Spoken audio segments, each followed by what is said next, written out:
know what you're wondering. What is true and what is false? The Witch Queen is an unsettling mystery. Our biggest foe, Savathun, has our grandest tool, the light.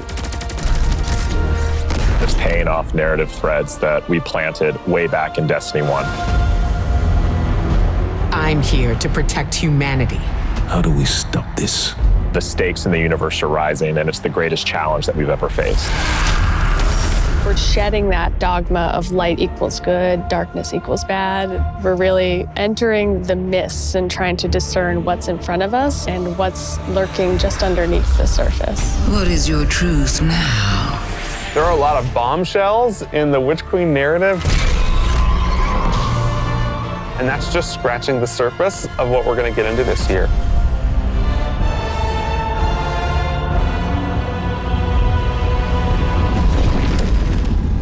Witch Queen and Season of the Risen is chapter 1 and the beginning of the end for the Light and Darkness saga. We're really getting to the core of what it means to be a guardian. We are looking at and asking big questions about the light and darkness. We have a big bad that we've been anticipating for a really long time coming back in the form of Savathun. Savathun's had a hand in most of the major conflicts that we've been involved with. We've heard about Savathun for years and just bits and pieces, and then you see it slowly building over seasons until we come to this huge critical point. Savathun's no longer just someone you hear about. She's not just interfering in little ways. She's now ready to take center stage. Slate. 1, 2, 3. Savathun, she's larger than life.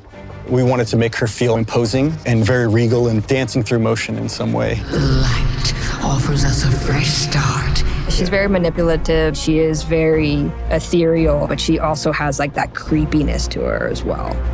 She promised she'd help us out with this pyramid ship problem that's coming our way. But the reality of the situation is Savathun is only on Savathun's side. We've outlived our purpose, and it is to Savathun's benefit to wipe us off that chessboard. She's lived among us. She has played us for fools. She knows us inside and out. And she's been a step ahead of us, the whole way. So how do you beat someone like that? It isn't too late. You can still be forgiven. Be careful. I'll hold you to it. In order to beat Savathun, you need to understand Savathun. Her throne world is a manifestation of Savathun's own personality, which is, in Witch Queen, going through a transformation through the light. She has these areas that she's kind of trying to shun and push away. For the old hive areas, it's much more atmospheric, it's very dense, it's very claustrophobic, it's spooky. Then when you make your way into the Lucent hive area, it's a lot more open and broad. It's definitely brighter, it's definitely more lively. We want people to look at it like an impressionist painting, something that's very pretty from far away, but as you get closer, it's not really what it seems. It's very unsettling. You're looking at shapes, you're looking at these things within the world, and you're not entirely sure what they are, and you have to get close and you have to investigate. What's really going to be exciting for players is that they're going to get to play that part of psychic detective, trying to solve the many mysteries of the throne world. Witch Queen campaign, I think, is probably the most ambitious campaign we've made in a very long time. We're building the Definitively Destiny campaign, so leaning into the journey you can find in exotic missions or the mechanics you might find in a dungeon. You have to kind of think your way through. You have to figure out hey, what do I need to do next in order to get to the end of this? We've got Savathun, right? The Queen of Lies. So this campaign is full of surprises. Savathun has all these abilities, and you got to make sure that all of the abilities of the bosses would be something worthy of her. And as I kept thinking about this, I felt like I was really becoming Savathun. We've also added the legendary difficulty, which is called Become Legend. It's not for the faint of heart. It's going to be loaded with these moments that are going to be frustrating, almost like teeth gnashing, but when you get through those encounters, you're going to feel really accomplished. Double rewards, yeah. As people who have worked on raids and dungeons before, being able to broaden that experience for any kind of player who comes in is really important. If the Witch Queen is the psychic detective fantasy and journey, Then Season of the Risen is that same detective throwing on their flak jacket and defending Earth from the Hive Guardians and the Lucent Hive and Savathun herself. When Savathun shows up on our doorstep with the light, the first person to lend us help is Keitel. You want us to hit them? I need us to hit them.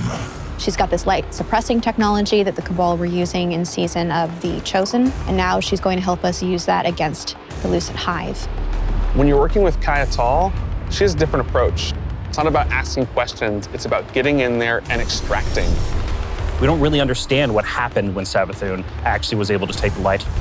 And so the campaign in Season of the Risen in many ways is about that story. Guardians need to stop Savathun's advance beyond the throne world. And Savathun poses an existential threat to everyone because she basically has an undead army.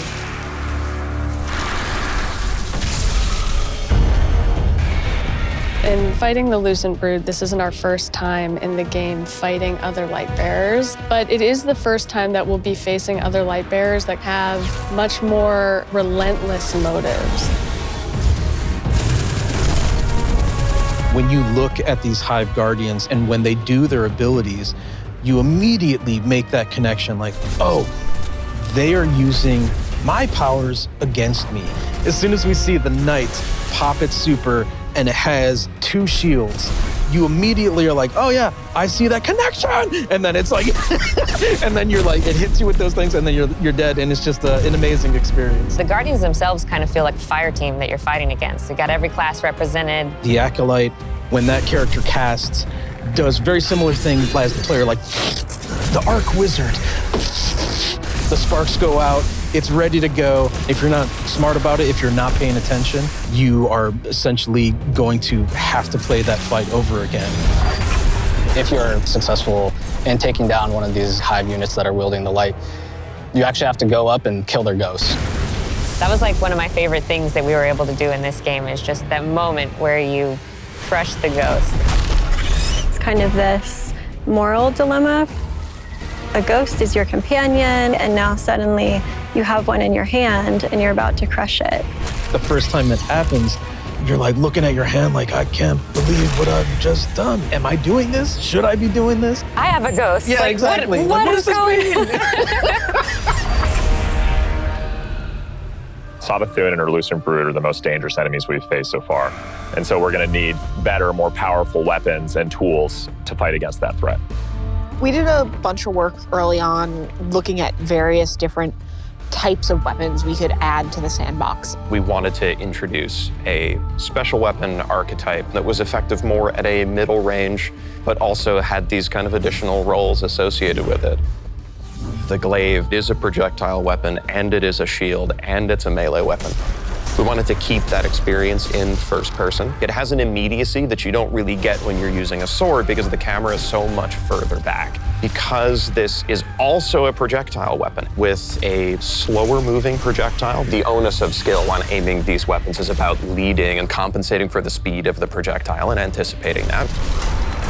If you're in a really difficult encounter and one of your teammates dies somewhere out in the open where you normally wouldn't be able to get to them, you can bring that shield up and actually get the revive and then fall back. Glaives originate with Savathun trying to steal an extremely powerful weapon for her own use, and players will use the weapon crafting recipes that they find throughout the campaign in order to reconstruct this incredibly powerful and incredibly ancient weapon. When you put together your Glaive in the campaign, you just get a taste that that's what you want to do for the rest of the weapons that you get. Weapon crafting lets you target a specific role and go and build that, and you know how long it's going to take you to get there, and you get exactly the thing that you want.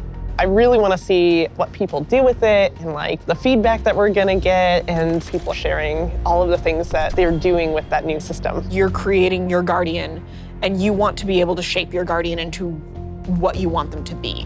And this gives us a great opportunity to continue to do that. This is a really big season for weapons in particular. We've got 8 brand new exotics. The Osteo Streaker exotic submachine gun. This is something which Guardians have made, but it's modeled after weapons of sorrow, like Thorn and Touch of Malice. Fires swarms of tiny homing projectiles that land on a target and then explode in this poison burst. We have an exotic machine gun where the whole idea is be the Colossus. You can launch a barrage of up to 20 homing missiles. It's a comical amount of projectiles on the screen. We're doing an exotic Glaive for each class this time, and the exotic perks tie deeply into the mechanics of the classes. We think they're going to be really cool additions to build crafting. We've got, the usual suite of raid weapons, destination, activity, seasonal. I recounted it this morning, and I think it's about 50 new weapons. You're going to have 2 new exotic armors for each class, totaling 6, 1 stasis, 1 non-stasis. The Titan stasis exotic. Cast your barricade, and instead of, this Traveler's Light and the Rally Barricade, you create a giant wall of ice. Even though this thing is massive, you still get all the benefits of a Rally Barricade. Warlock Void exotic, we called them the Devouring Rift legs because we wanted Empowering Rift to feel like it had a place in endgame content the way that Healing Rift does. Empowering Rift doesn't heal you, well, what if it did?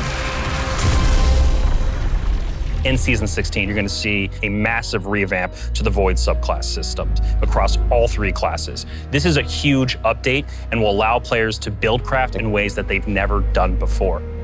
One of the things we wanted to do is create a core set of verbs like we did with stasis. Anyone can run suppressors now. I think that's the pretty cool thing to be able to do. I'm going to be running suppressor grenade probably. We wanted you to feel like you were the energy vampire, feel like you were the Night Stalker, feel like you were that protector, that big Sentinel Titan. So you're going to see things like Bastion, a new Titan aspect, where you take your big old Sentinel shield, slam it into the ground, and create this Void barricade that's going to apply overshield to you and your buddies. My favorite aspect is probably Child of the Old Gods. As this warlock controlling space and time, I'm able to rip a hole into another dimension and then pull out this little sentient black hole. Whenever I target an enemy, my little black hole buddy is going to fly over there and start draining their life force. The Void 3.0 update is really setting the stage for how we're thinking about updating the subclasses for the rest of the year. We're going to extend this philosophy to Solar and Arc. Solar obviously is going to be about burning, but there's this other component to Solar, and that's healing. Arc is all about chaining. It's all about lightning, direct attacks, quickness. We're going to take the fantasies that you know and love today. We're going to embellish them. So what you'll see is all of the new abilities, all the new actions you take, reinforce that to the core. Pretty excited about it. Witch Queen is very much the culmination of the last 6 to 7 years of just Destiny all together. And really, this is starting the road to the final showdown. But things aren't necessarily just dark and light anymore. There's a lot more nuance in the game. It's going to be a real fight. Players have something that they're really going to be challenged by. I can't wait for everyone to find out what's been going on with Savathûn. I'm excited. You Guardians are so clever, aren't you? From the drone world to the campaign to the customizable build crafting, it all comes together to make Destiny feel really new and fresh. We've got more Destiny coming this year than any other year before. It's one of the most ambitious releases we've ever put together, and the team is firing on all cylinders. Tell me, Guardian, what do you think you're going to do?